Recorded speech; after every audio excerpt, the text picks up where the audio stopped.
పంచిండు, ఓటుకు 500 అని పంచిండు. అందరు ఇచ్చిండు. అందరు ఇచ్చినట్టు అందరి దగ్గర తీసుకున్నట్టు మేము ఆయన దగ్గర తీసుకున్నాము. ఎవరు మీకు డబ్బులు ఇచ్చింది? ఎవరు? బండారు నాగేశ్వరరావు, 14వ వార్డు. ఇచ్చేసి వచ్చి ఇంటి మీదకి వచ్చి నాకు ఓట్లు వేయలేదు, నాకు ఏమి ఓట్లు పడలేదు, నాకు 30 ఓట్లు 40 ఓట్లు పడ్డాయి, నా డబ్బులు నాకు ఇచ్చేసేయండి. మా పియ్య తింటారా, మా గొద్దెలు తింటారా, ఒక అమ్మకి ఒక అయ్యకు పుట్టిండ్రా మీరు, ఒక అమ్మకి ఒక అయ్యకు పుడితే మా డబ్బులు మాకు లేబర్ ముండల్లారా, లేబర్లు అంతల్లారా, లేబర్ లాగా రోడ్డు మీద లేబర్ మేము వచ్చి మాకు ఇవ్వని మేము అడిగామా? మేము లేబర్ ఎందుకు అయ్యాం? అది ఆయన మమ్మల్ని అడిగి నామినేషన్ వేసాడా?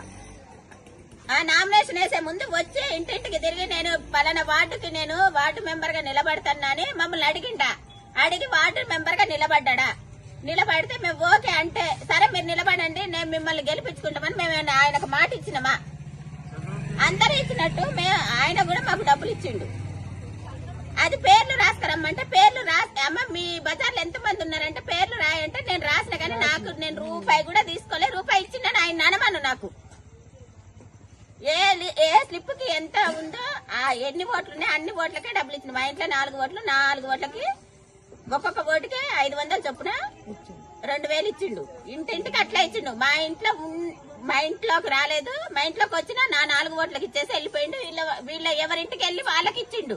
వచ్చి ప్రతి ఇంటికి వచ్చి మహిళల్ని కించపరిచేలాగా మాట్లాడిండు, అసభ్యంగా మాట్లాడిండు. ఒక 20 మందిని వేసుకొని వచ్చిండు, రౌడీలను వేసుకొని ఆడవాళ్ళని వేసుకొని 20 మందిని వేసుకొని మీ పిల్లల మీద ఓట్లు వేయండి, మీరు వేసామని ఓట్లు వేయండి అని ఎట్టంటే అట్ట మనుషుల మీదకే ఊరికొచ్చింది. అయితే మమ్మల్ని ఎన్ని మాటలు మాట్లాడి ఎన్ని తిట్టినా వాళ్ళ డబ్బులు వాళ్ళకి ఇచ్చినాం. ఇప్పుడు బేషరతుగా వచ్చి మాకు క్షమాపణ ఇది ఎంతవరకు క్షమాపణ చెప్తే చాలు. అది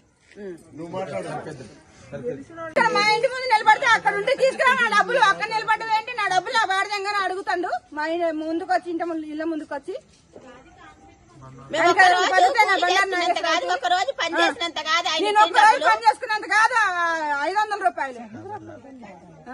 చంద్రమ్మ వచ్చి ఇష్టం వచ్చినట్టు మాట్లాడి ఒట్టులేసి మీద మీదకే ఊరికొచ్చింది. లేబర్ వాళ్ళు అంట నేనంతా ఏ లేబర్ పని చేస్తాను చూసారు వాళ్ళు. లేబర్ వాళ్ళ కాడికి ఎందుకు రావాలి? లేబర్ వాళ్ళ బజార్కి దేనికి వచ్చి ఓట్లు డబ్బులు ఇవ్వాలా చెప్పండి?